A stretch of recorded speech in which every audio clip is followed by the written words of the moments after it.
C'est l'heure de pointe, même à 40 km de Dakar. Comme tous les jours, la police doit gérer un trafic toujours aussi dense. Mais aujourd'hui, elle doit aussi canaliser une foule massée le long de la route principale. Les toits, les arbres sont pris d'assaut, plus une place de libre pour une simple conférence de presse. Tout ça pour le combat du siècle entre Bombardier et le roi des arènes, Yahya Diop, dit Yekini, 36 ans et invaincu depuis 12 ans. Une station-service décor surréaliste pour ce round d'observation entre les deux poids lourds de la lutte sénégalaise. L'entrée en scène où Yekini emprunte à son idole Usain Bolt son signe de ralliement. Bombardier, lui, s'avance au rythme des tam-tams dans une chorégraphie bien huilée.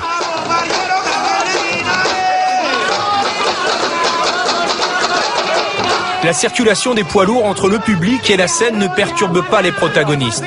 Cette conférence est diffusée en direct sur la télévision sénégalaise. Le 2 janvier 2011, le cratère du stade Demba Diop sera en ébullition pour accueillir un choc volcanique entre Yahya Diop Yekini, le roi des arènes, et Bombardier, le B-52 de Mour.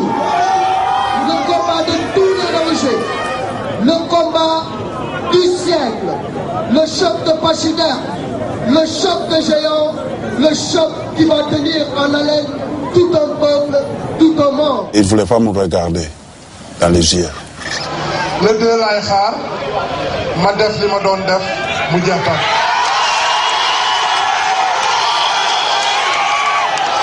J'ai dit ce que je voulais dire et c'est fini.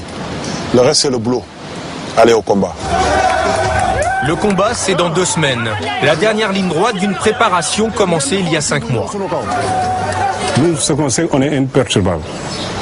Imperturbable. Nous, notre champion, il est imperturbable. Comme les baobabs de la petite côte, Yekini est planté sur les terres de Teranga pour l'éternité. C'est un demi-dieu au pays, une légende vivante de la lutte sénégalaise. À 18 ans, il découvre ses talents de lutteur chez lui, dans son village de Joal, au sud de Dakar. C'est là-bas où j'ai assisté à un tournoi de lutte, dominé par un mec qui n'était pas du coin. Je ne pouvais pas supporter aller dans mon village et quelqu'un qui n'était pas du village vient terrasser tout le monde. Tout à coup, je me suis déshabillé, le défier et le terrasser par la surprise générale. Et mes potes me disaient, tu peux être un lutteur. Depuis ce jour, j'ai compris que mon avenir était dans la lutte. La lutte, c'est dans le sang. Un Sénégalais, tu peux pas... Il faut que tu aimes la lutte. Parce que c'est la culture, c'est le sport numéro 1. Numéro 1, loin devant le football, grâce à l'arrivée de sponsors, de la télévision et de l'efficacité des promoteurs, la lutte sénégalaise se pratique aux 4 coins du pays. Dans la capitale, samedi en fin d'après-midi, le stadium Iba Mar Diop est plein à craquer. Un sport qui attire de plus en plus de monde dans les gradins et de pratiquants sur le sable. Plus réglementée, la lutte sénégalaise compte aujourd'hui 8000 licenciés. Elle se décline en une lutte avec frappe ou sans frappe, dite traditionnelle. Le combat se déroule dans un périmètre délimité par des sacs de sable. Pour être déclaré vainqueur, le lutteur doit faire chuter son adversaire au sol sur ses 4 appuis. Cet après-midi, c'est Ahmed Dem, dit le déménageur, qui remporte ce tournoi. On salue cette victoire comme dans un stade de football.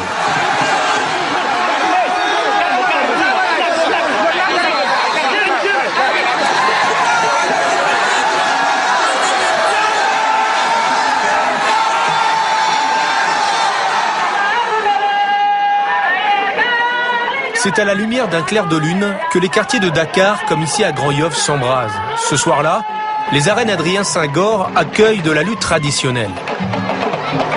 À l'intérieur, il suffit d'ouvrir grand les yeux et profiter d'un sport qui a su garder ses coutumes ancestrales, avec ses talismans ou autres gris-gris, et avec les tam-tams et chants qui transcendent les lutteurs.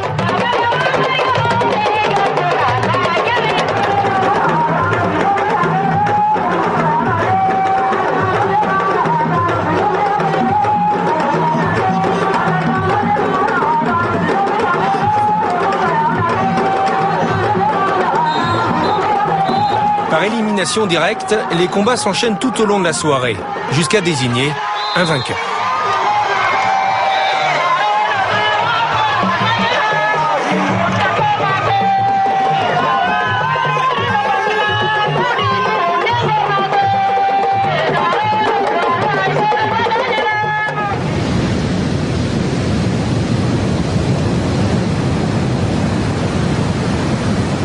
Au Sénégal, le sport est roi.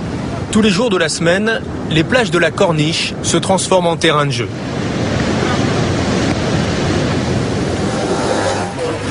Au cœur de la ville, on découvre très vite au gré des rencontres que la lutte ici, à Dakar, c'est plus qu'un sport. La lutte est un art parce que ça montrait la bravoure des gens après la récolte, la saison des pluies. Quand les gosses avaient terminé les travaux champêtres, alors chaque quartier, comme ici notre quartier de Santhiaba, le quartier de Tchérine, chacun sortait un champion, un gosse, et on venait ici jusqu'à l'aube faire des luttes et on déterminait le champion de toute la Médina. Allez, feu, ça c'est ta petite famille, hein? Parmi les anciens grands lutteurs sénégalais, Youssou Diène, il n'a rien perdu de son punch à 82 ans. Tu crois que je te fais ça, mais je ne te fais pas ça. Sac, sac, sac, sac, sac, sac. Tu as vu? Faut pas. Quand je suis là, tu es foutu. Actuellement, au Sénégal, le sport numéro 1, c'est la lutte. Les gens viennent des pays environnants pour assister aux séances de lutte. Et vous en aurez un aperçu, par exemple, dimanche, à l'occasion du combat de Yekini. Yekini, vraiment, c'est le lutteur qui risque de battre le record d'invincibilité. Parce que dans l'histoire de la lutte sénégalaise, aucun lutteur n'a fait autant de combats que lui sans mordre la poussière. Il y a de fortes chances qu'il quitte les arènes sans la moindre défaite. Et c'est ce que nous lui souhaitons d'ailleurs. De toute l'histoire de la lutte sénégalaise, c'est le plus grand.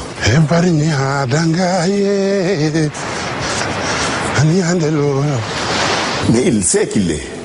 Il le sait, mais il ne le dira pas. C'est aux autres de le dire, mais pas lui. Je ne peux pas dire que je suis le numéro 1 de tous les temps. Mais ce que j'ai fait, un lutteur ne l'a jamais fait.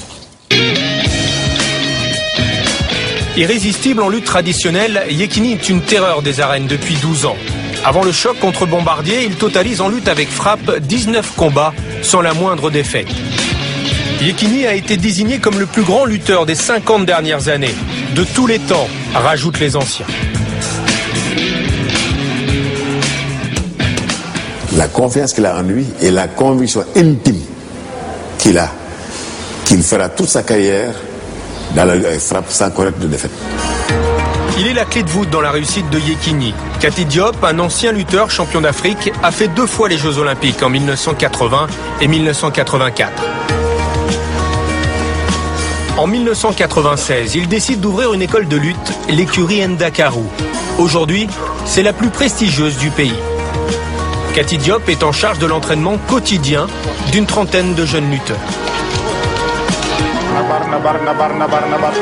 Ici à Ndakarou, on se doit de respecter les règles, rigueur et travail pour tous ces jeunes lutteurs qui veulent devenir un jour le futur roi des arènes. Dans l'école, il y a une vingtaine qui peuvent être des Yekini. Mais je l'ai toujours dit, seul le travail paye. Il n'a jamais manqué d'entraînement. Il est toujours à l'heure. Le matin, il va à l'entraînement. Le soir, il va à l'entraînement. Malgré les millions qu'il gagne, il n'a jamais changé d'hygiène de vie. Les discothèques, j'ai arrêté depuis 98. Pas boîte. J'ai arrêté les boîtes. Je ne sors pas, comme tous les hommes. En tout cas, j'ai arrêté beaucoup de choses. Il a fait beaucoup de sacrifices. Et puis j'en prends un exemple pour les enseigner aux élèves. Il faut regarder, vous avez la chance d'avoir un Yahya, d'avoir un numéro 1 chez vous.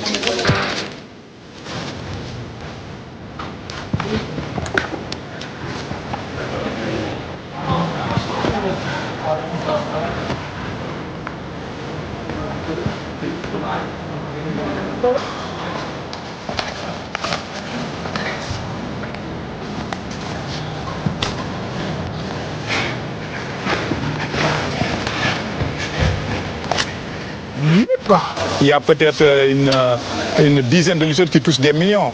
Sinon les autres, ils touchent des miettes, hein, comme moi quand je luttais. Hein. Yekini, par son physique hors norme et sa technique de lutte, a très vite réussi à faire monter les enchères. Depuis plusieurs années, il touche les plus gros cachets. On parle de 160 000 € par combat.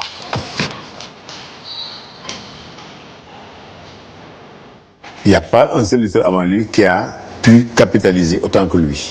La totalité des cachets qu'il a perçus dans l'arène, oui. En cachet, il est millionnaire en euros. Je ne suis pas riche du tout. Mais je gagne ma vie, alhamdoulilah.